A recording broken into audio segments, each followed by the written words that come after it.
Hi, my name is David Luxford. We are up in Cassilis in the Alpine country, the high country of Victoria.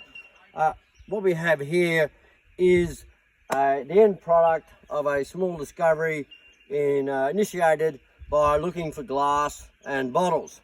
Early in 2020, Andrew Robertson and I were up here at Phil Hobson's pleasure, and we found a microchip of glass, and then we followed it, and this is what eventuated. It's called the Butchers Cellar because the butcher of Cassilis lived here where Phil lives, and he was shot at the hotel in 1917 by his neighbour, a disgruntled neighbour, and died. For all those years, nobody knew. They knew he had a cellar but didn't know where it was. And by following a bit of glass and some bottles, this led us down into what we discovered as a stairway. First off, we found the shoring and then this step. Now, actually, what we figured out now, that this pretty well was ground level because the rest is kind of mine-filled stuff above us. And so the ground level was there, so this was just a little hole. And then under here was a big flat stone step, which then we knew we were onto something that could possibly be what it turned out to be.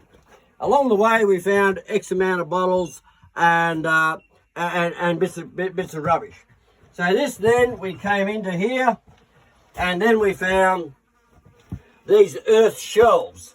Now, I've put some of these bottles back exactly where they were. This shelf wasn't here, of course. This was the earth walls, and we found stashes in here. These bottles were exactly where we found them. And in amongst all this, we found an unusual bits and pieces which we identified as a singing sewing machine. And the singing sewing machine mechanic was the only witness to the killing of Thomas Roberts, the butcher from Cassilis. So that had a great connection.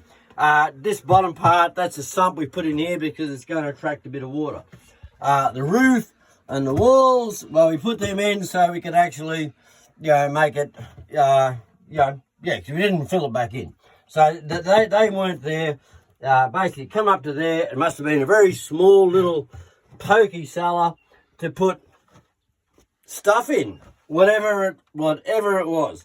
It wasn't used as a rubbish tip, which we thought it might have been, which often happens.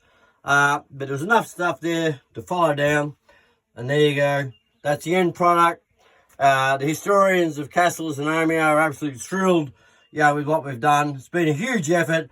Probably about 9 days, 2 people, which, were probably only 5-hour days because we do a bit of other stuff up here. That was 2 people. And then 12 days, pretty well, to do the restoration. So quite a mega amount of man hours, but we've got something here that many people are going to appreciate and they're already enjoying. The Butchers Cellar of Cassilis. Thank you.